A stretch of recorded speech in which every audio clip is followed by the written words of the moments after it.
Hi, my name is Hope Netolicky, and the public art piece I will be looking at is the LGBTQ Memorial in New York. This is the LGBTQ Memorial in Hudson River Park in the West Village. It was created by Anthony Gioclia, an openly gay Cuban American. It is intended to honor the LGBTQ community and those who lost their lives in the Pulse nightclub shooting of 2016. The monument is 9 apparently granite boulders, 7 cut in different ways, and 6 reformed back together with glass. The only boulder that is cut and not filled has an inscription on the inside meant to show the meaning of this piece as a whole. The left-facing stone reads, "Without community, there is no liberation, but community must not mean a shedding of our differences." And the right-facing stone reads, "Difference is that raw and powerful connection from which our personal power is forged." The builders are placed in a relative circle and are meant to be sat on, climbed on, and stood on, encouraging community and open discussion. The creator of this piece said in an interview with Art Space magazine, "They are also proportioned in this way that invites visitors to sit on them or climb on them. The fact that they are arranged in the circular formation means that if more than one person is there and interacting with them, you're facing each other. It invites this notion of community and engagement." This piece can take on many different meanings: strength, fragility, power, beauty, community, and so on. Every part of this memorial strives to highlight these meanings. First, there are 6 large boulders with glass stripes, and there are 6 original colors in the pride flag. The glass within these boulders shows transition and change within the rigid, color and light within the darkness, strength in presumed weakness, and above all else, unity.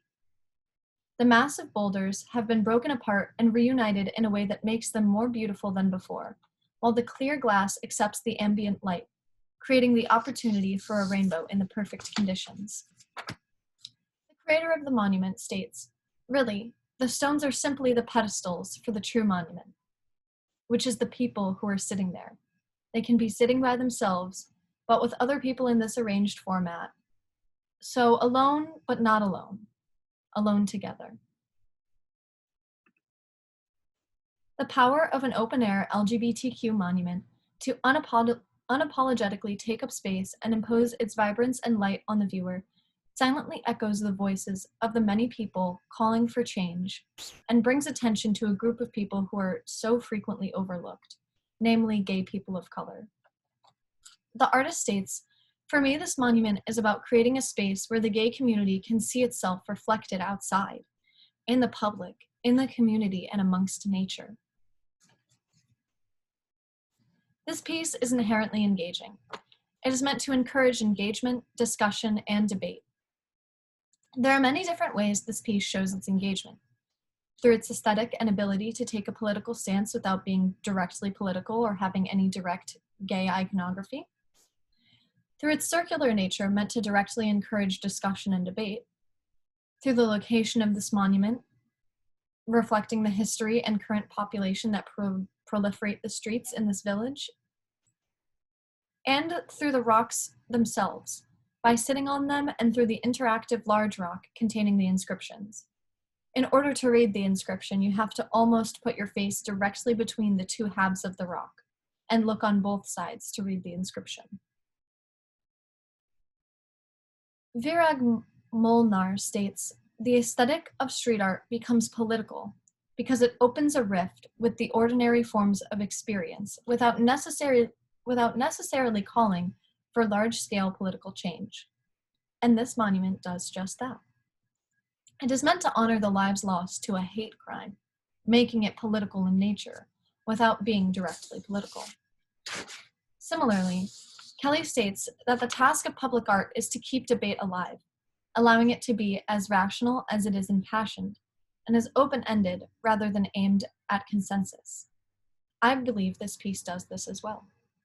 It is literally keeping debate alive by arranging its rocks in a circle to emphasize conversation and encourage discourse. But it is also not directly in your face about any of the points it makes. It is open-ended and impassioned. Finally, Molnar also states that public art involves more intricate and multi-layered interaction within the surrounding urban context, namely, specific sites and surfaces that serve as a canvas. I can't think of a commissioned art piece that does this better. This monument was placed in Greenwich Village, the community of the Stonewall riots and the birthplace of the gay liberation movement of the 1960s and 70s. It couldn't be more fitting for a monument like this. This art piece is also a mastery of subversion. First, the large boulders that appear to be made of stone are actually made of bronze. This echoes the idea that you should not judge a book by its cover, and references all too well-known themes within the LGBTQ community, such as the three-piece law, where you could be arrested if you did not wear 3 pieces of clothing that represented your biological sex. Next, it is clear that these boulders are supposed to represent something heavy, immobile, and dark.